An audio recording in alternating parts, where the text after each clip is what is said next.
our sponsor today is the Development Authority of Walton County, and Shane Short is our director. So Shane, if you will come up and tell us a little bit about the Development Authority, and then afterwards you can introduce our guest.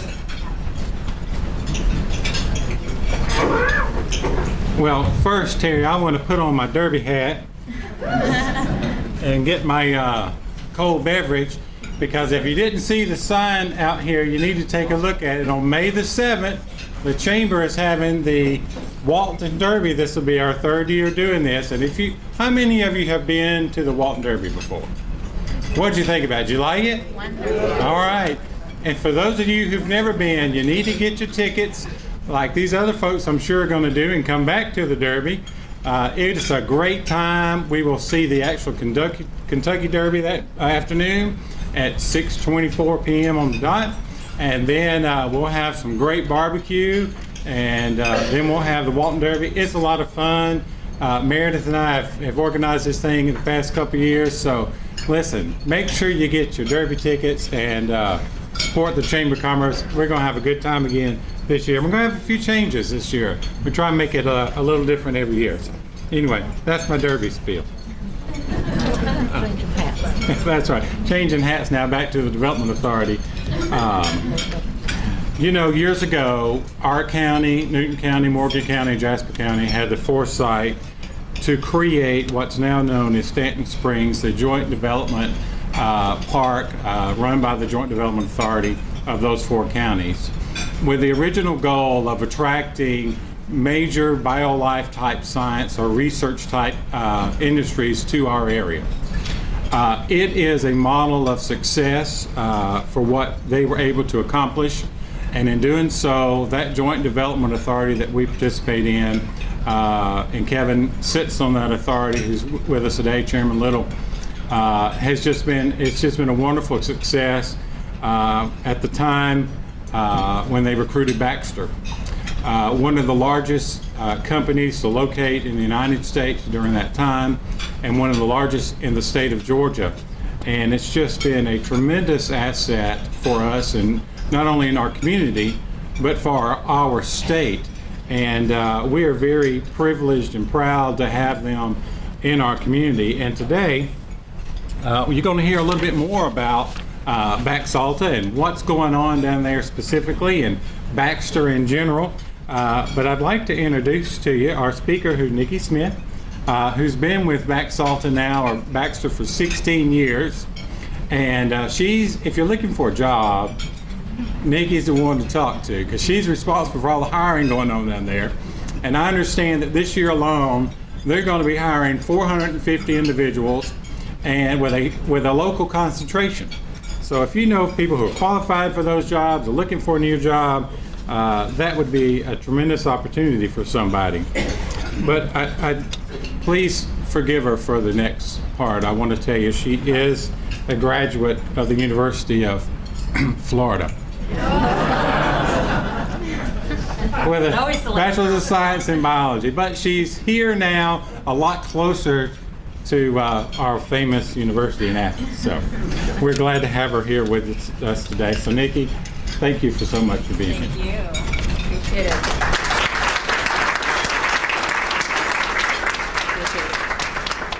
Good afternoon. Thank you for having me. And you know that the University of Florida concept is always getting an interesting response every time I come out to the community. So I always like to throw that in there.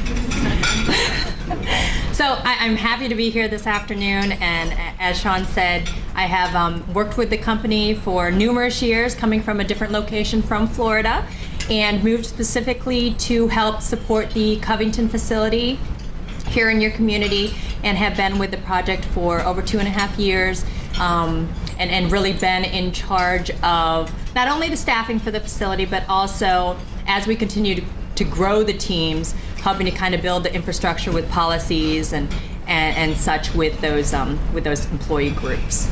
So what I'm going to share with you today is I have a presentation. I'm not going to stick to it word for word, so you know, don't expect me to read the slides. But I'm going to give you kind of a high overview in regards to Baxalta overall, what type of products we're involved in as a company and from a corporate perspective, as well as what our global presence looks like. We'll talk a bit about kind of some future activity. I'm not sure if all or some of you have heard of the announcement that we are being combined with a company called Shire, which is an Irish-based company. So that will be coming down the pike in the next coming months. So, we'll kind of reserve questions towards the end. I'm sure that you all will have many, but hopefully some of them will be answered by the content of the presentation. Okay, so as we hire folks and as we've built kind of the culture of Baxalta, it's really around the patient. So everything that we're doing, everything that we think about, and the reasons why we make decisions every day, we've emphasized the impact to patient, how, that there's really 1 degree of separation in regards to your mother, your father, your cousin being impacted and having a need to a product that Baxalta has a part in, right? So it's very important being in highly regulated industry, touching product that impacts, sustains, and saves patients' lives, that each one of our employees keeps that in mind as they perform their work, regardless of what their function is, if they're touching product or not. So we try to very much connect the dots for the employees on how their job impacts the patient at the end. All right, so as we spun off, so I know a lot of you get, Baxter, who's Baxalta, right? I get that question a lot. We spun off from Baxter in July of 2015, and even though we like to feel that it's like a startup, it's a startup with a lot of buying power, right? We have our company is $6 billion of revenue. We are operating in over 100 countries. We have over 16,000 employees. So it's a large company with a lot of backing and a lot of history behind it already. So we're continuing that journey. So our focus for Baxalta really is in the hematology, immunology, oncology businesses. For Covington specifically, our business is focused on immunology. So I'm going to talk a little bit in just a few minutes in regards to what those products are, what do they do from a high level. But you can see that we do have kind of a diversified portfolio, and that will continue to be as such, and even more so as we combine with Shire. So our global presence, you see that little yellow dot there for Covington, right? But we do have a pretty significant presence over in the California area. Our R&D facility is in the Cambridge, Massachusetts area. Our our headquarters and such, that's still in Northern Illinois, very close to the Baxter site, so they didn't want to get too far away. And then obviously we see lots of dots over there in Europe, to where we have a number of facilities and support functions.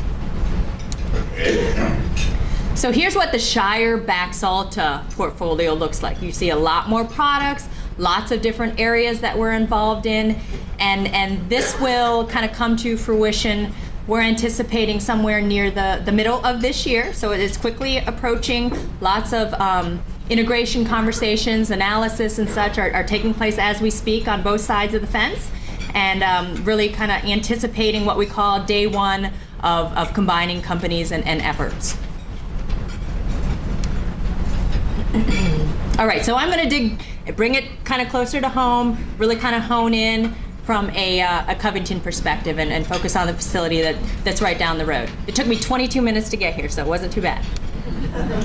All right, so this is the aerial view when we cleared the land back in 2012, and you can see lots of Georgia red clay, and we if you've been to the facility and had a tour, we have these aerial views. We literally take them every month, and it's amazing to just see the progression to where we are today of, okay, this is where we started, and it's amazing the facility that we are now in. So here, I think this is the aerial in December. Apparently they don't want to do too many flyovers these days, so I think we're not doing it every month now that we're officially out of construction mode. But this is what it looks like. So if you haven't, I'm sure everybody's either been passed it, at least driven by it and seen the lights off of 20. It obviously a very large campus, and you know, we're continuing to bring more and more folks to the facility. So this is just a little bit of breakdown, give you a feel for the buildings. So we are over 1 million square feet under roof, and you can see we have 3 manufacturing suites for our operations of fractionation, albumin, and immunoglobulin. Those are kind of our main manufacturing areas. But beyond that, we have our kind of support functions from a QC lab perspective, from a warehousing, obviously lots of material movement into and throughout and out of the facility. Then of course we have kind of our administrative supporting areas, and we have our central utilities building that really supports all of the systems, air, steam, water, to feed all of our functions within the operations. So hopefully that kind of gives you a good feel of what that looks like. And we have now assumed ownership of all of these buildings. So we were working with our contracting partners of Turner and Fluor for a number of years now, but we have now turned that over, and we are now owners of all of this space. So why Georgia? You know, I'm hoping that is obvious why we're here, but you know, we continue to feel the benefits that were kind of the selling points for us residing in Georgia every day. And you know, they searched far and wide in regards to the perfect space of where to break down as we were Baxter. And you know, they really were looking for abundant water, easy access to the airport.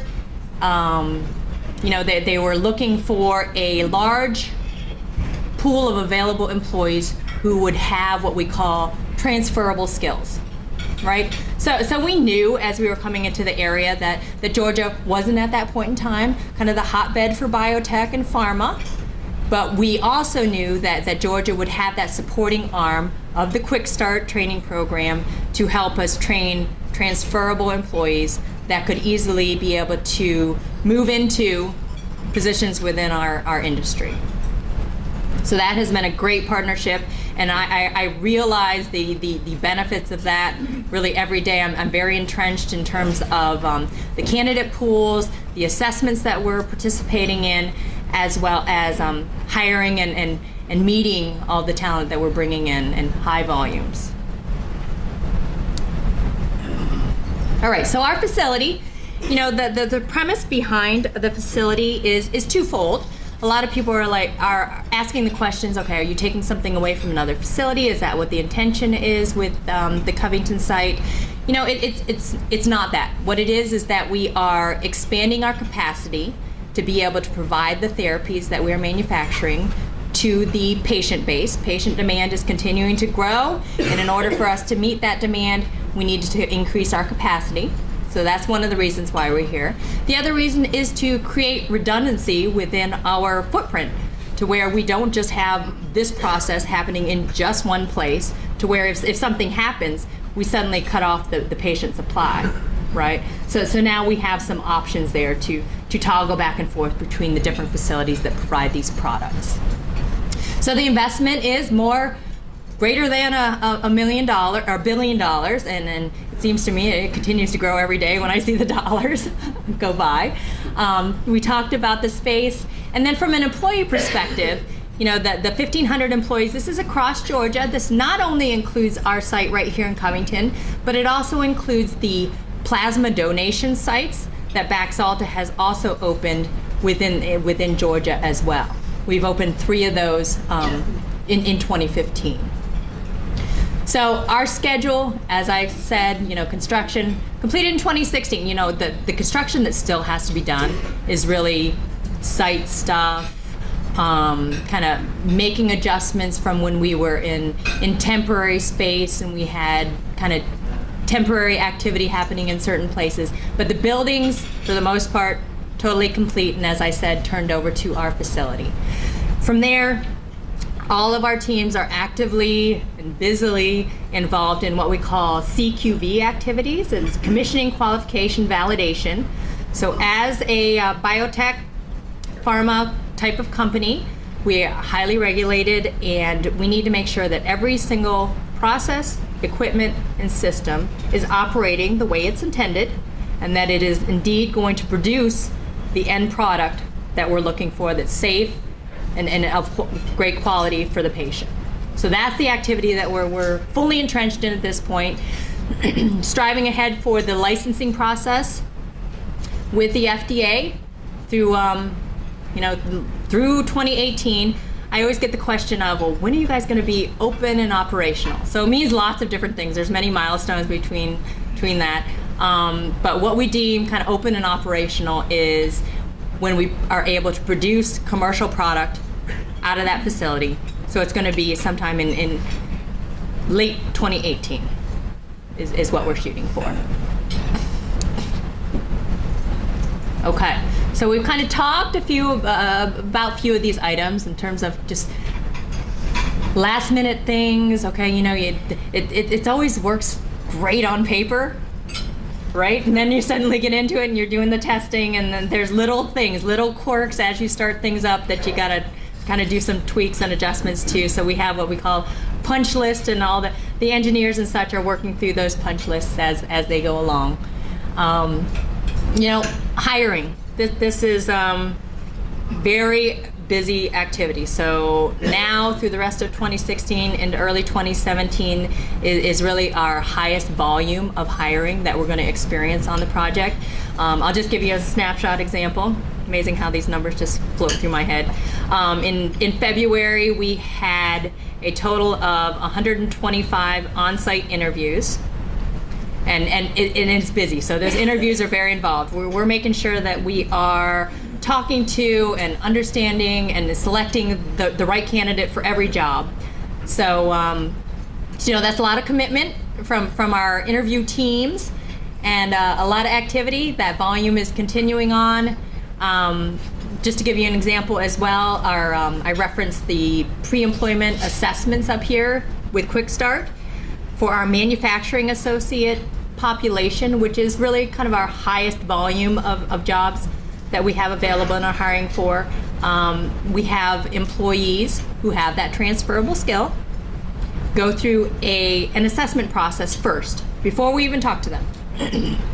It's a hands-on assessment, really looking at and getting a baseline related to folks' ability to read and follow directions, attention to detail, safety awareness, basic work ethic type of components. And so that assessment is really giving us a good feel for the candidate before we even start to talk to them. So that partnership in and of itself is really ringing true to its intentions of helping us to recruit the high talent that we're needing. All right, I think I referenced all those other areas at this point. So products that we're going to manufacture at our facility. I always get the question, they're like, just 2 products? In all that space? Just 2 products?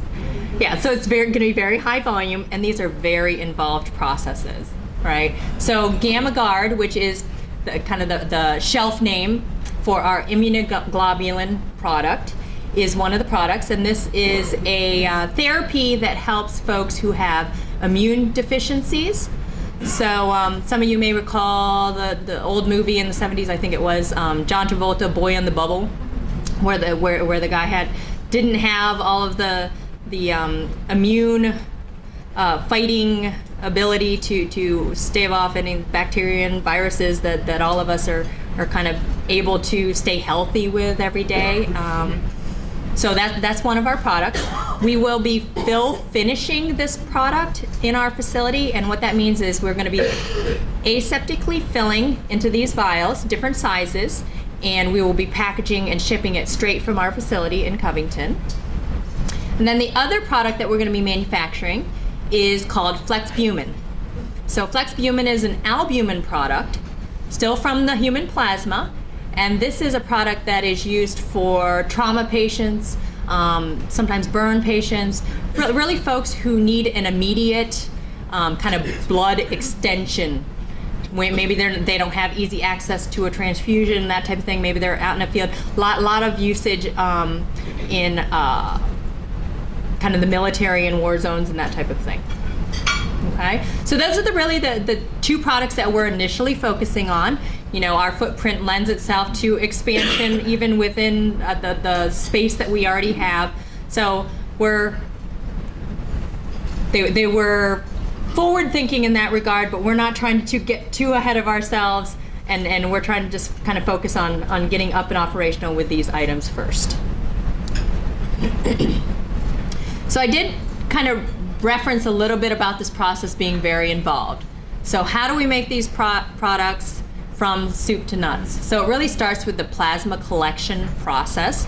So as I mentioned, we did open 3 new donor sites in Georgia in 2015. So that's really where it all starts. Donors come in, they donate their plasma then gets shipped to us, right? We then test the product to make sure that it's healthy, that it's viable, that we can use it within our processes.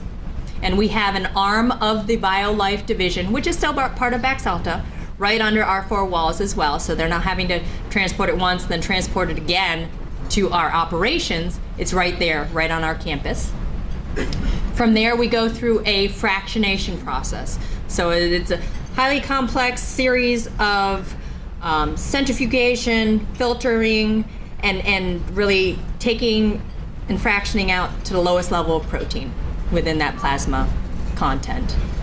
We then send that off. There's a couple of arms. One arm will go to the IG product, one arm will go to the albumin product for purification processes, making sure that we have the purest product for both of those types of products. From there, as I mentioned, we have a filling process for our IG. So we have a very high-tech automated filling machine that was tested and purchased in Germany.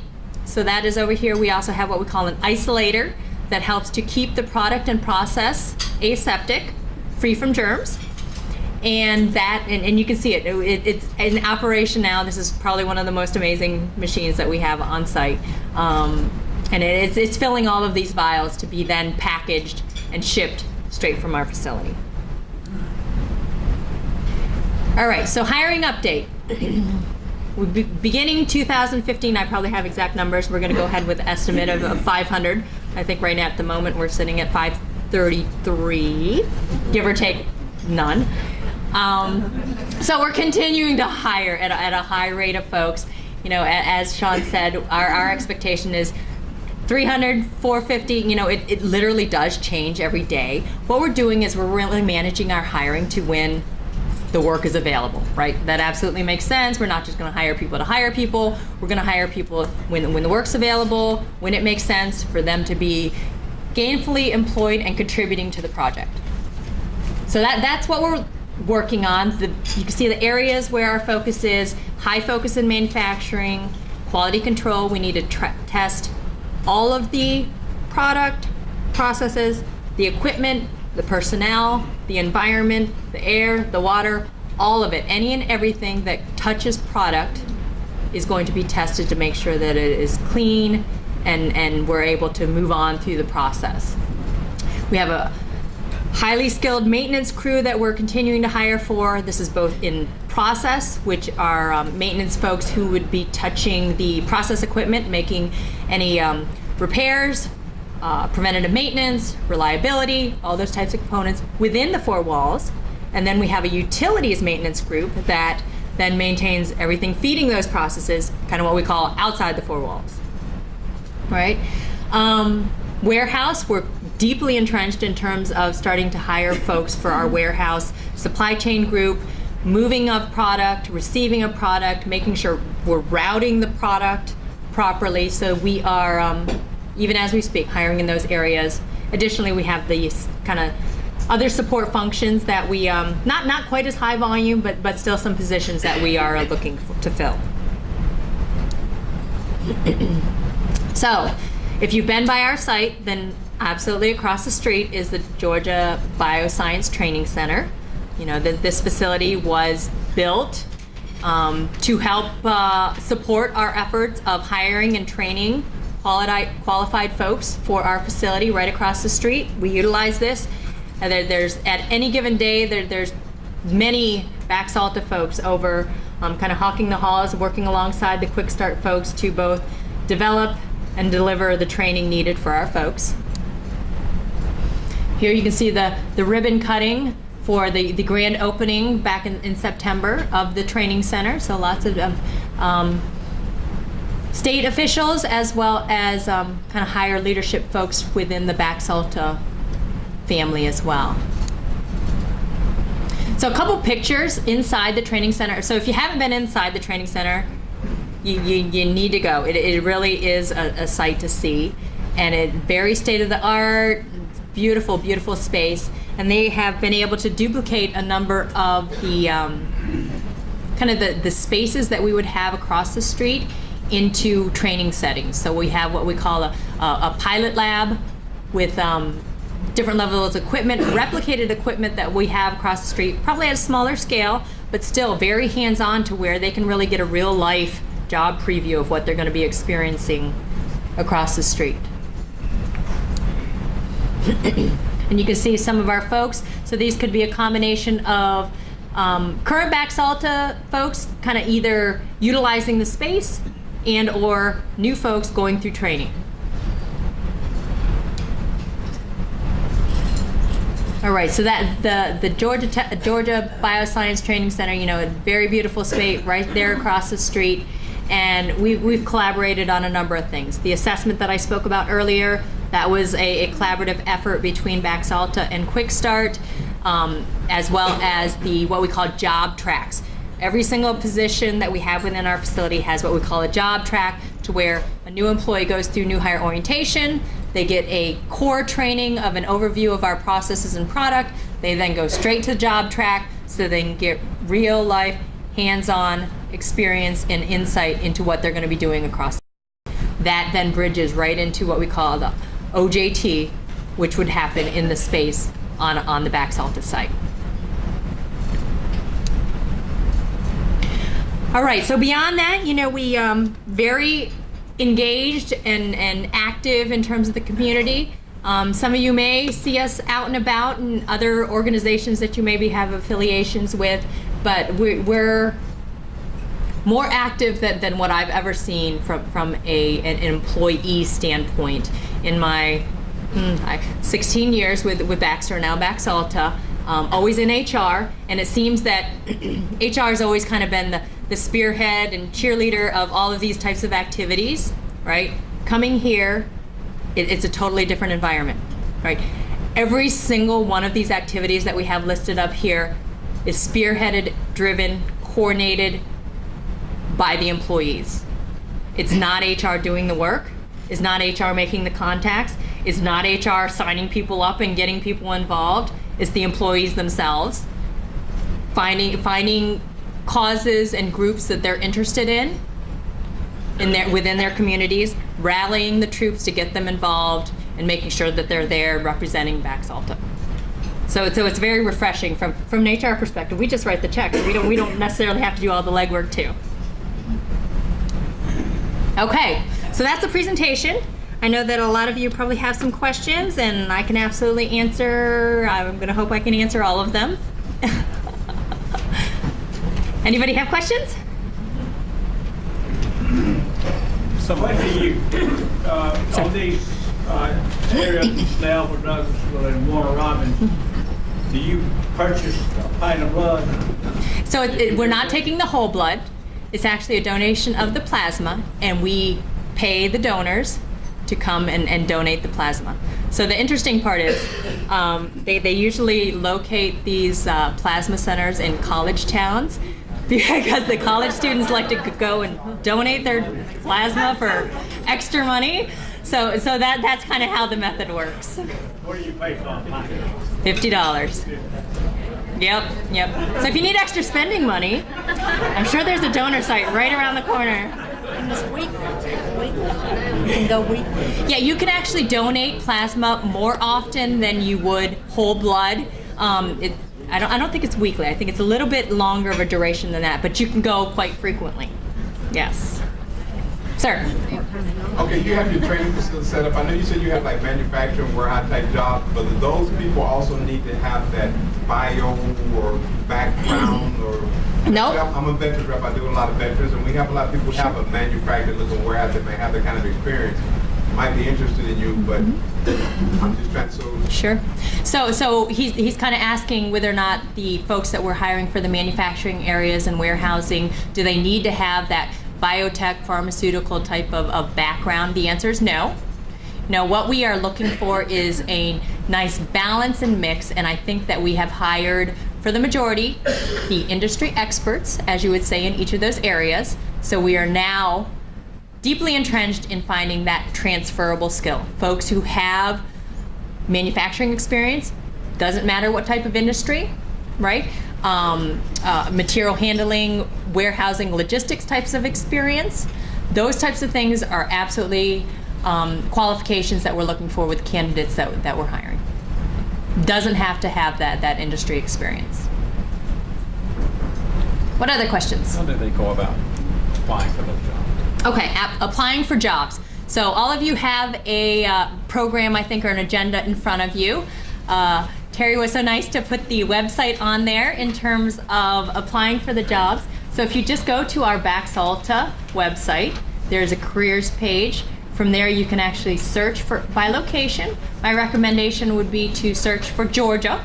And then from there, all 128 of our current openings will pop up. And you'll be able to apply for those roles or recommend somebody apply for those roles. But everything does need to go through our website for proper tracking and processing, so we make sure we're capturing all the data we need to in terms of our applicant flow. Good. What other questions can I answer for you?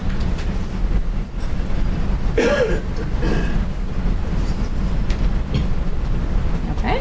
Well, thank you. I appreciate y'all having me this afternoon. I'm glad y'all were interested in what we had to say. Thank you. I appreciate it.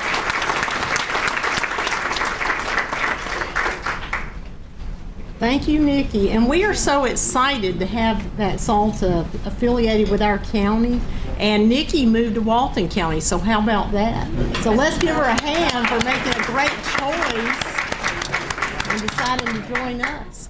All right, Jenny, if you will come forward and present our Member of the Month.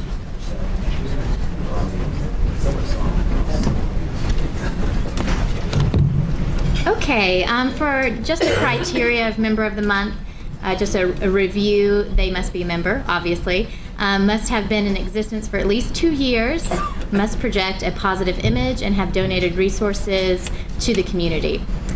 And a Member of the Month can only be awarded to the same member once a year, and any past Member of the Year recipients are not eligible. This month's Member of the Month is very active in the Walton County community. One of the company owners has served on several committees of the Walton County Chamber for over the past few years, including Business Council, referral groups, Business Expo, and more, including chairing the Business Expo. In addition, she serves on the Chamber Board of Directors and is a 2013 graduate of Leadership Walton.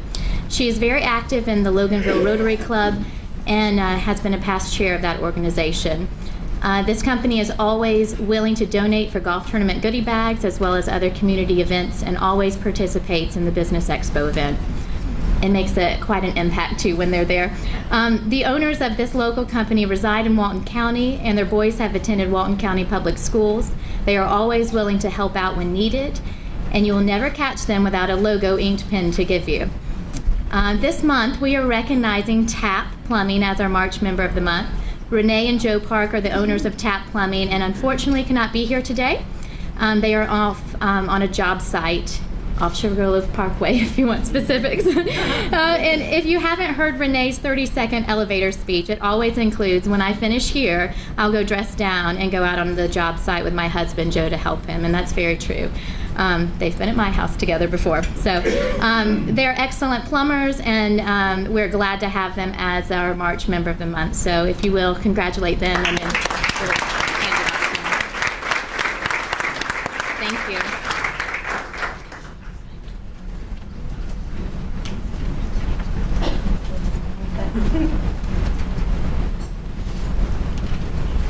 Okay, Okay, yeah, so congratulations to Renee and Joe. We hated that they were not able to be here today. So if you look at the back of your program, we have several things coming up. We have tomorrow, I should have just had Jenny do this spiel while she was up here. Through our business council, we have our 10 on the 10th, and we'll be going to Loganville tomorrow. We'll be having lunch instead of shopping this time. Sorry, some of you I know really enjoy the shopping part. But we'll meet at Public Shopping Center at 11:30, and then we'll announce from there. So just park sort of near 78 in Public Shopping Center, and then we'll tell you where we're going to have lunch. Because we want it to be a surprise for the business.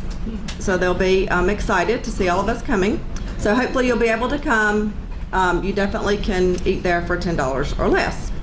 March 24th, Leadership Walton Alumni has a golf tournament. The proceeds from the golf tournament support our Walton Forward Foundation, education foundation that the Chamber set up, which supports Youth Leadership Walton.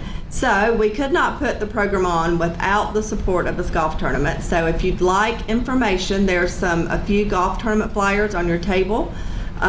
Bree, if you'll just sort of wave one of those, they'll see what it looks like there. Not that. Right there, yep, that's it. So that's what the flyer looks like. Patty's got one waving back there too. So if you would like more information, please take one of those. If you'd like to have a team or be a whole sponsor, we'd love to have you. And I'm sure we'll need volunteers as well that day. So if you'd like to volunteer, that's great also. Our next lunch will be here April 13th, and that's the post-legislative update with our state senators and representatives. And then Shane's already told you about the Derby. You don't want to miss that fun event. It's May the 7th. And again, at the Big Red Barn. So thank you to Neil Jackson for being a sponsor for that event. We appreciate that. And then our Antique Festival event, whatever that may look like this year, I'll just say that. April 15th to the 17th, we're a big promotion of that event is to promote our local antique stores. So that's our main focus with that event. So that will be mid-April. So we have a lot coming up. This coming weekend, CIS, Communities and Schools, has their Walton County Barbecue. That's on Saturday. So come out and support them. That's at the Ag Center off Criswell Road, right beside Criswell Park. So come out and support them this weekend. And these we have, hopefully you've seen these on the tables at local restaurants. They're folded into a 4-panel fold, but they're to promote Walton Proud and the local city events that are going on in each community. So we have a few extras left over if you'd like to take some. If you have a lobby where a lot of people might see them or whatever, please take some so that folks will see this information. And we have those out front, right? So out front where you registered when you came in, you can pick those up on the way back out. Thank you again to Nikki for being here today and telling us a little bit about Baxter. I think she'll probably, Alta. I think she'll be around a little bit after the lunch if you have another question you want to come ask her. And thank you to the Development Authority for sponsoring today and for all that you help us with at the Chamber. Congratulations to Tap Plumbing. Hate again that Renee could not be here. And I think Shane has a couple of door prizes. So we'll do those now. Where do we have a basket? Yep, Connie's got the basket. Here it This is Nikki's. Okay, what do you want to draw for first? You want to do the coolers first, then the basket? All right, we're going to draw for the coolers first. Yep, Carrie or Michelle, one of y'all want to come hand them out? Michelle Martin with the Walton Tribune is our first winner.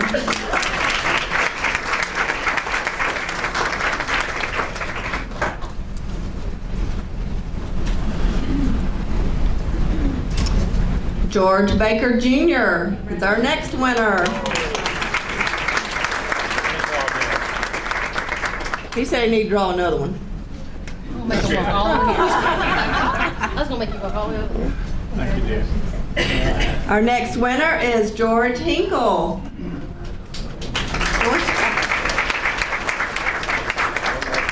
We got one more cooler and then we'll draw for the basket. Jessica Hunt is our next winner for the cooler.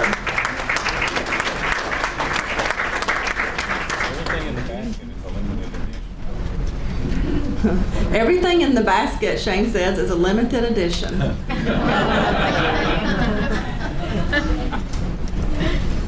they're gone, they're gone.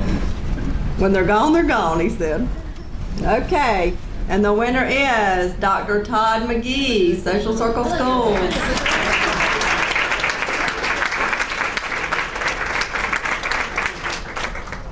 Dr. McGee's? Oh, there, you're right there. I didn't see you sitting right there. Okay, he may kill me for doing this, but I don't care. So Mike Miller, if you'll stand up for just a minute. Mike is with Social Circle Main Street, and this is his last week. So we just want to thank him for his support, the Walton County Chamber, and the partnership with them. Thank you, Mike.